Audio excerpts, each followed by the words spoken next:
राधे राधे बंधुओं, बहुत स्वागत है आपका हमारे डिजिटल प्लेटफॉर्म स्तुति पर।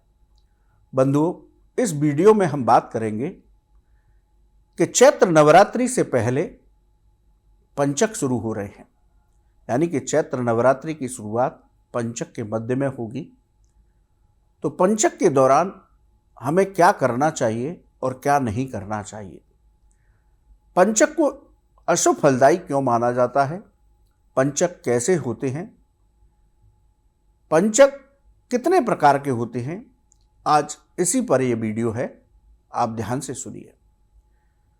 बंधुओं, पंचांग के अनुसार 16 मार्च को शाम 6:14 से पंचक शुरू होंगे। पंचक का समापन 20 मार्च को देर रात 2:28 पर होगा। पंचक की शुरुआत सोमवार से हो रही है, इसलिए इसे राजपंचक कहा जाएगा। राजपंचक को शुभ माना जाता है, लेकिन इसमें भी शुभ और मांगलिक कार्य करने से बचना चाहिए।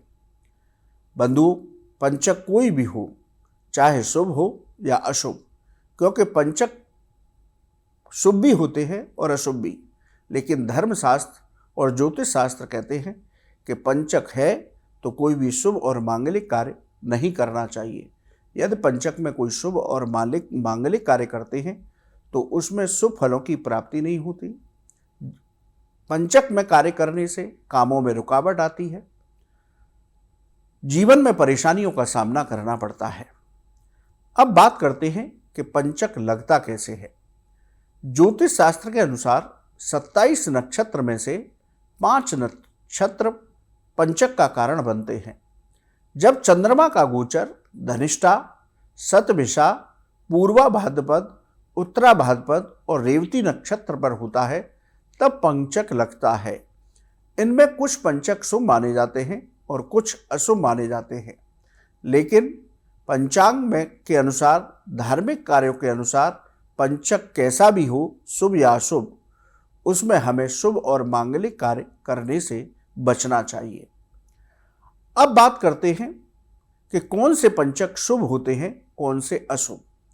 देखिए, पंचक का एक नाम है रोग पंचक। जब पंचक की शुरुआत रविवार से होती है तो इसे रोग पंचक कहा जाता है। इन पंचक को अशुभ माना जाता है। इन पंचक में कोई भी नया काम करने से बचना चाहिए। ये पंचक शारीरिक और मानसिक कष्ट देते हैं।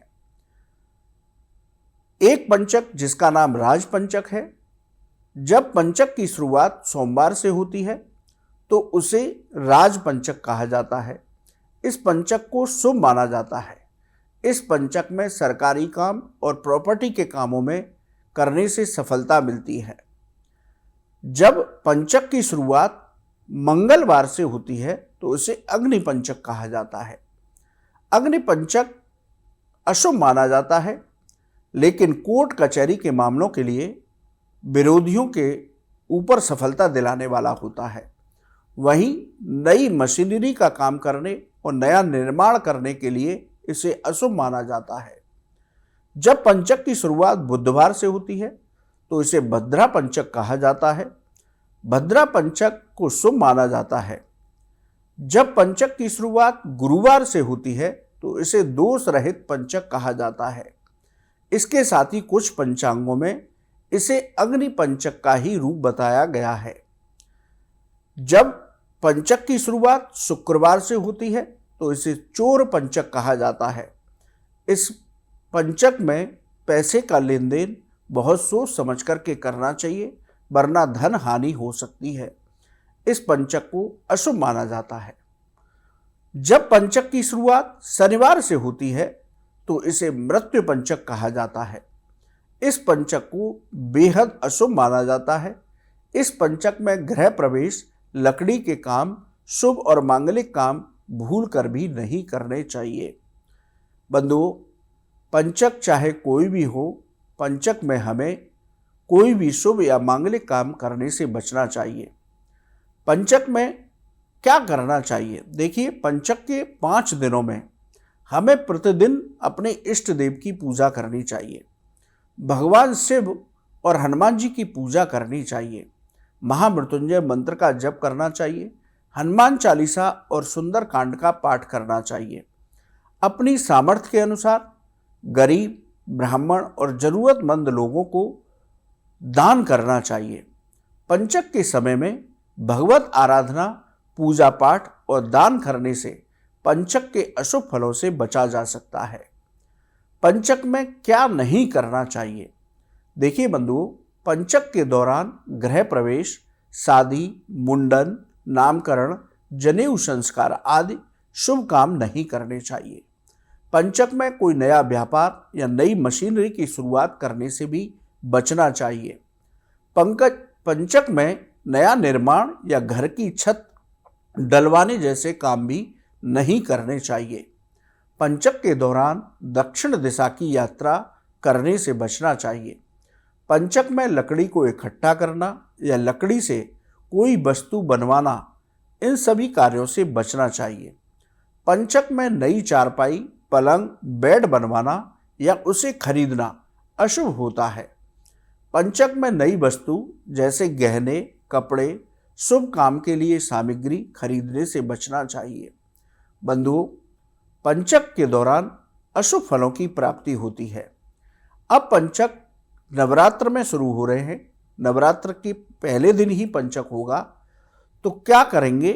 देखिए, पंचक में पूजा पाठ करने से शुभ फलों की प्राप्ति होती है। तो पंचक में नवरात्र की शुरुआत हो रही है, तो आप 19 मार्च को विधि विधान के साथ घट स्थापना करके माँ दुर्गा की पूजा करें।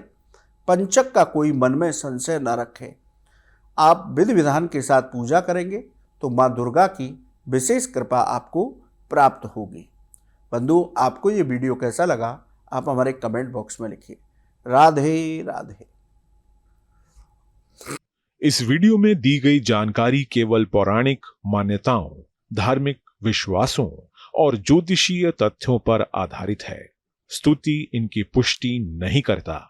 किसी भी उपाय को अपनाने से पहले संबंधित विशेषज्ञ से सलाह जरूर लें।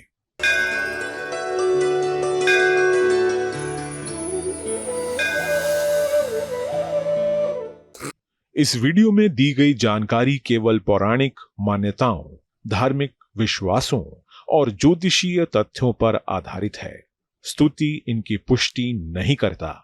किसी भी उपाय को अपनाने से पहले संबंधित विशेषज्ञ से सलाह जरूर लें।